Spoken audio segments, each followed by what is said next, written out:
Olá, olá, saravá a todos, sejam bem-vindos para mais um vídeo, um bate-papo e uma reflexão. Vamos falar um pouco hoje sobre um tema: você confia no seu Pai de Santo? Falar um pouquinho nessa questão. Para quem não me conhece, o meu nome é Francisco, eu sou sacerdote de Umbanda, dirigente do Templo Espiritualista Cacique Pena Branca e Exu Caveira, da cidade de Campinas, do interior de São Paulo. Bora lá?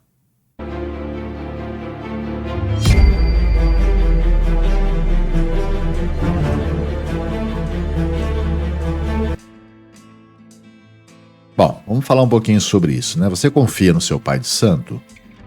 Eu vou colocar algumas questões para a gente refletir, para que vocês também reflitam, né? O seu Pai de Santo, ele tem pai ou mãe de santo? Você já parou para perguntar isso para ele? Ele tem raiz, né? Porque se ele tem pai e mãe de santo, com certeza ele deve ter uma raiz, né? Uma vertente dentro da Umbanda, um segmento. Ele tem preparo? Você sabe dizer se ele tem preparo? Se ele tem vivência? Se ele tem experiências?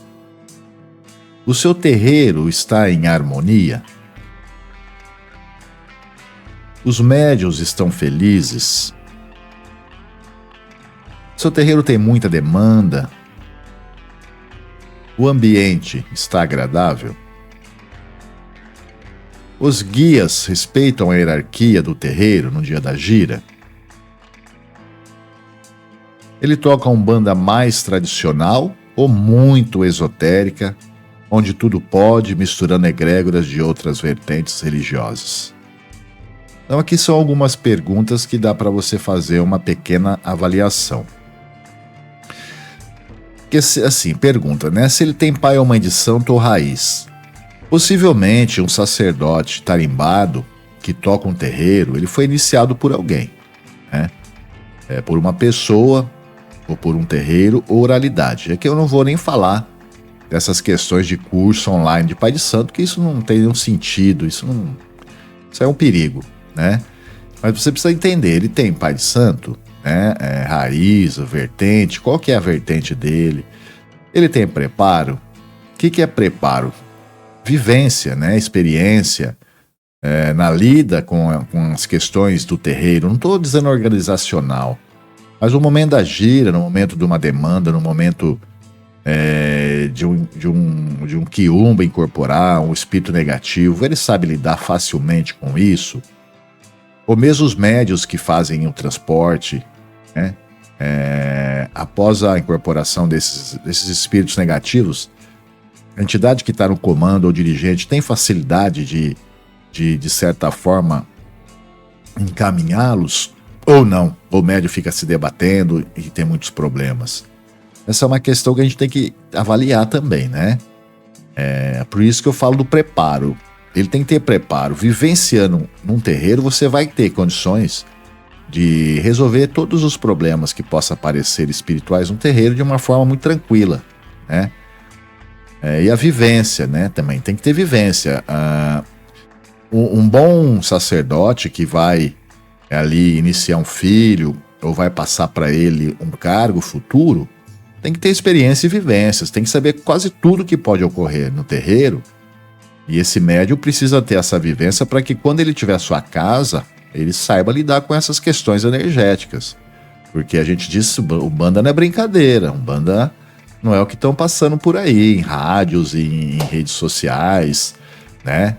Desenvolvimento mediúnico em casa, independente, onde você não precisa de terreiro, isso tudo é um grande absurdo, né? É você mexer com o vespeiro sem saber lidar.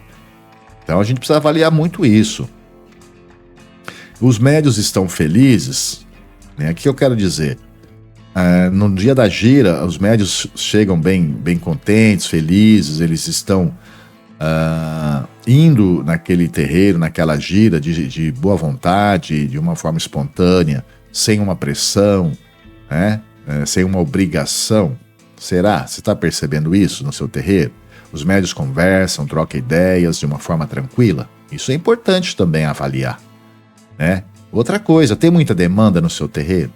Porque a demanda ela é natural, ela faz parte da nossa religião por conta das energias negativas que a gente trabalha. Eu falo sempre que nós trabalhamos com mortos, né? E mortos têm os bons, os de luz e os das trevas.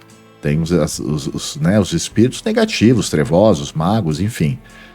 Então, isso ocorre, mas assim, ocorre sempre. Porque não pode também. A demanda ela é eventual, né? Tem momentos, tem tempos em tempos.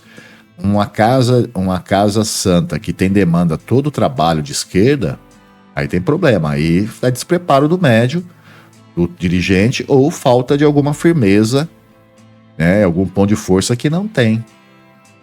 E o ambiente também é agradável, na incorporação, as entidades se respeitam, as entidades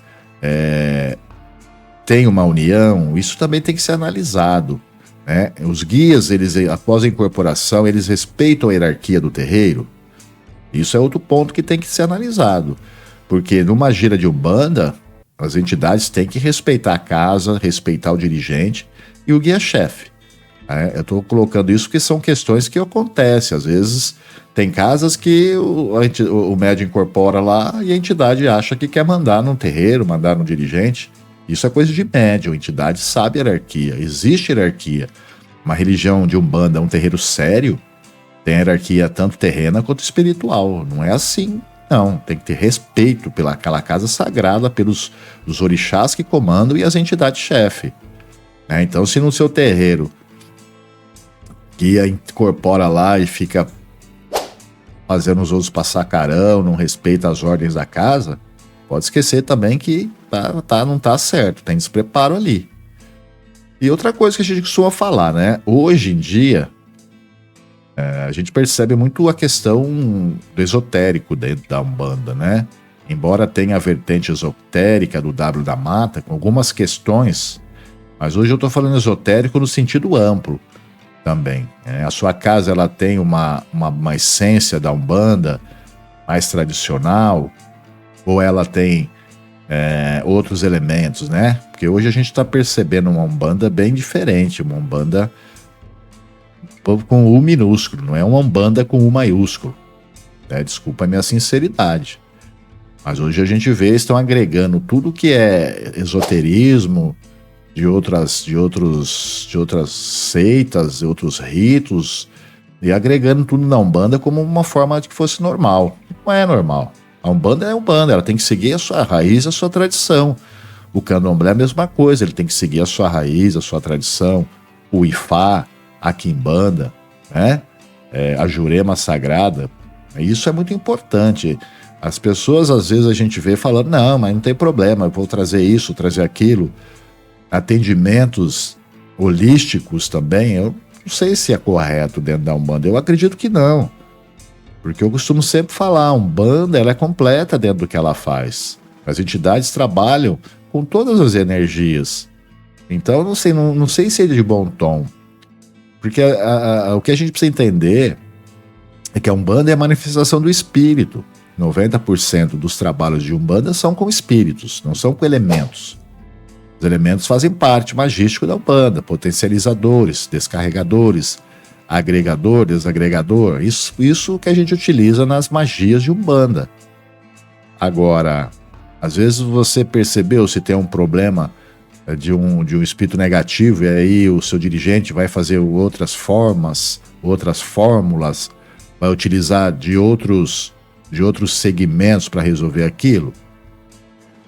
A gente precisa tomar cuidado com isso, tá? A Umbanda, mesmo trabalhando com essas energias negativas, porque todas as pessoas que vão aos terreiros vão em busca de algo e, naquele momento, toda e qualquer energia negativa vai ser descarregada naquele terreiro, né?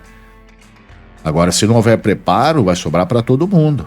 Sobrar para o terreiro, para o dirigente, para os médios. Então é muito importante a gente ter essa confiança, a gente tem que ter essa certeza de da onde que vem esse sacerdote, qual que é a sua história, qual que é seu pai e sua mãe de santo, se é que existe os dois, qual que é a sua raiz, qual que é a sua tradição. Analisar se a Umbanda que ele está tocando é a Umbanda mais básica, né? Porque Umbanda eu entendo que menos é mais. Quanto mais a entidade trabalhar, melhor. Porque aquela entidade que está ali, aquele guia espiritual, ele sabe manipular milhares de energias, de todas as formas, né? E aí, às vezes, as pessoas não conseguem, não têm esse preparo para resolver problemas, e aí criam novas formas para resolver esse problema, e pode, de certa forma, complicar para todo mundo, para o terreiro, para os médios e para quem vem na assistência, porque no momento que aquela pessoa chega no seu terreiro, você acaba se envolvendo no karma daquela pessoa. Você se envolve energeticamente, espiritualmente na vida da pessoa. Né? Então a gente precisa ter muita atenção, a gente precisa ter muito cuidado quando a gente trata com a nossa Umbanda e deixar um pouco fora essas questões que estão passando como se fosse uma banalidade. Se você pode... Hoje tem cursos de mediunidade em casa, sem que você tenha um acompanhamento. Não tem sentido, sabe? E outra, se você não vai num terreiro, se você não segue a religião, pra que você quer desenvolver uma mediunidade que você nem sabe qual é? E como é que vai ser depois? E quais são as firmezas, as condições, os preparos, os ensinamentos? Então é muito importante isso também, né? Que aí dá para falar outro vídeo sobre essa questão, que hoje está em moda. Eu vejo nas rádios por aí muita gente falando de curso de mediunidade em casa. Não tem sentido, gente. A gente precisa tomar cuidado. Porque muito dessas perguntas que eu fiz, se você for avaliar, é sacerdote de cursinho. E aí, como é que fica? O cara faz um cursinho, vai para um terreiro, vê uma demanda, como é que ele vai resolver? Vai sobrar para vocês que é médium. Tem como, porque ele não tem o preparo, ele não tem o outorga do astral. Quem determina quem vai ser sacerdote ou não é o astral, não é o dirigente. Não é o dirigente, é o astral. Às vezes o médium pode ser excelente, ter 10 anos de casa. Se o astral, a espiritualidade não falar que ele vai ser, não vai ser porque vai dar problema. Então, é um bate-papo, né, que eu quis trazer hoje aqui, para a gente refletir sobre a nossa casa, sobre o dirigente, como é que ele lida com essas questões, se as pessoas saem bem, né? Médium com entidade, eu entendo que tem que respeitar quem vai lá, o ser humano, tem que dar amor, carinho, acolhimento. Não é esse negócio de entidade ficar xingando, ofendendo as pessoas, porque não é esse o papel da Umbanda. A gente tem que ter bom senso. A pessoa já chega com um problema para ir num lugar para ser acolhido, e aí o médium lá se achando começa a apertar, começa a ofender, né, o consulente. Ele vai sair pior do que ele chegou. Esse não é o papel. Nosso papel é acolhimento. Então vamos tirar o pé um pouco, né? Médium consciente principalmente, dá muito carinho e amor para essas pessoas que vêm buscar ajuda no nosso terreiro, tá? E se você confia no seu Pai de Santo, se tudo que eu disse aqui não acontece no seu terreiro, tenha mais confiança, dê muito valor para ele, ajude, porque é muito importante a ajuda dos filhos com relação ao dirigente da casa, né? E seja feliz. Se nenhuma dessas questões enquadra a sua casa, possivelmente você está num ambiente muito bom, muito iluminado, com muita energia, com muita força, com muito amor. Que a base da Umbanda é o amor. Se não é amor, não é Umbanda, tá bom? Se gostaram, já vou pedindo para se inscrever no canal, apertar aí o joinha, né? Ativar o sininho para receber novos vídeos, para a gente continuar trazendo aqui conteúdo de reflexão, onde conhecimento não ocupa espaço. Grande abraço a todos, muito obrigado pela atenção. Até o próximo vídeo, se Deus quiser. Eu acredito que sim. Até lá. Muito obrigado.